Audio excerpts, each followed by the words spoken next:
Shalom, dimanapun Anda berada saat ini, kiranya Tuhan memberkati Anda, semuanya sehat baik-baik dalam lindungan Tuhan. Pada saat yang berbahagia ini, kita akan mendengarkan satu pelajaran firman Tuhan. Mari kita sama-sama buka Alkitab kita dari kitab Yesaya. Yesaya pasal 6 mengatakan demikian. Kemudian aku bertanya, ayat 11, sampai berapa lama ya Tuhan? Yesaya bertanya sama Tuhan, sampai berapa lama ya Tuhan? Kenapa Yesaya bertanya demikian? Karena di atasnya ayat 9, kemudian firman-Nya, pergilah dan katakanlah kepada bangsa ini, dengarlah sungguh-sungguh tetapi mengerti jangan, lihatlah sungguh-sungguh tetapi menanggap jangan. Buatlah hati bangsa ini keras dan buatlah telinganya berat mendengar, dan buatlah matanya melekat tertutup supaya jangan mereka melihat dengan matanya dan mendengar dengan telinganya dan mengerti dengan hatinya, lalu berbalik dan menjadi sembuh. Ketika Tuhan mengatakan demikian kepada Yesaya untuk disampaikan kepada bangsa itu, maka Yesaya bertanya, sampai berapa lama ya Tuhan? Yesaya memikirkan, kalau seperti ini keadaan umat, sampai berapa lama? Tuhan jawab, sampai kota-kota telah lengang sunyi sepi, tidak ada lagi yang mendiami, dan di rumah-rumah tidak ada lagi manusia, dan tanah menjadi sunyi dan sepi. Tuhan akan menyingkirkan manusia jauh-jauh sehingga hampir seluruh negeri menjadi kosong.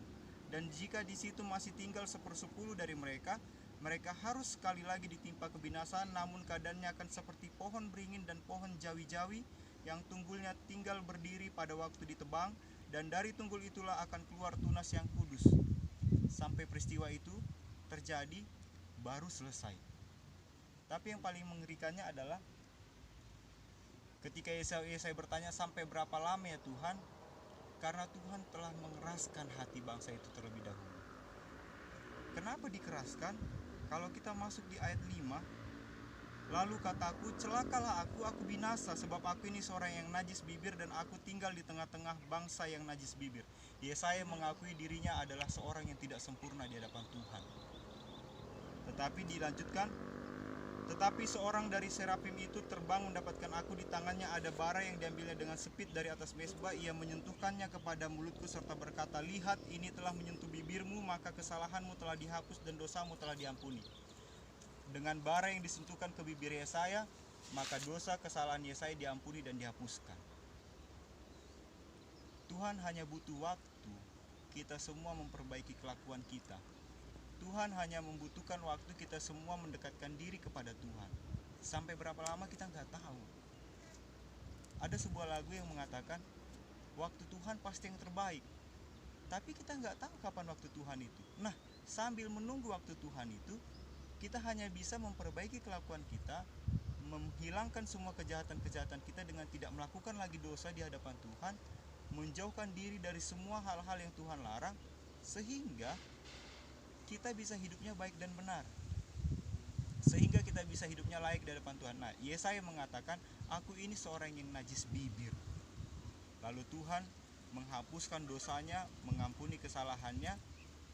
Tetapi bangsa itu, dikatakan di ayat yang ke-12 tadi, ayat 11, sampai kota-kota telah lengang sunyi, bahkan jika di situ masih tinggal 1/10 dari mereka, mereka harus sekali lagi ditimpa kebinasaan.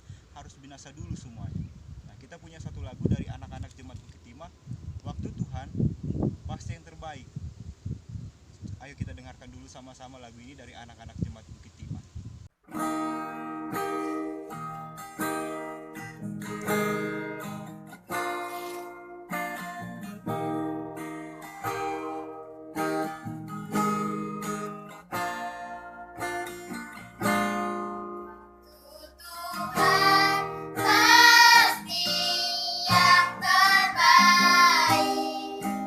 Walau kadang tak mudah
Ya, sama seperti lagu yang kita dengarkan tadi, yang disampaikan anak-anak tadi, mengatakan bahwa bila memang Tuhan mengizinkan sesuatu terjadi dalam hidup kita, maka kita harus percaya bahwa semuanya itu indah sesuai dengan rencana Tuhan.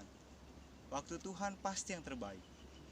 Meskipun sekarang kita bertanya-tanya, sampai berapa lama ya Tuhan? Mungkin kita merasakan wabah yang terjadi di tempat kita ini, kita nggak tahu sampai kapan. Tetapi kita tunggu aja waktu Tuhan, karena waktunya paling terbaik. Nah, sambil menunggu waktunya, apa yang harus kita lakukan? Sama seperti yang dilakukan Yesaya. Dia memeriksa hatinya, dia memeriksa dirinya, menyatakan kepada Tuhan bahwa dia adalah seorang yang najis bibir, seorang yang berdosa, tidak sempurna di hadapan Tuhan. Mari kita sama-sama lebih menggunakan waktu kita, serahkan hidup sama Tuhan, pastikan bahwa Tuhan akan ampuni kita dengan mengakui segala kesalahan kita. Maka jika kita lakukan sama ya seperti Yesaya lakukan, percayalah bahwa Tuhan akan memberikan kelepasan kepada kita. Tuhan akan memberikan kekuatan kepada kita sesuai dengan waktunya. Waktu Tuhan pasti yang terbaik, waktu Tuhan pasti yang terindah. Sampai berapa lama lagi kita tidak tahu, tapi kita tetap setia menantikan janji Tuhan, karena janji Tuhan tidak akan pernah berdusta, dan Tuhan tidak akan pernah ingkar akan hidup kita. Tuhan akan menyertai kita senantiasa sampai selama-lamanya. Kita akan tetap baik dalam lindungannya sampai kita bertemu lagi. Tuhan memberkati kita.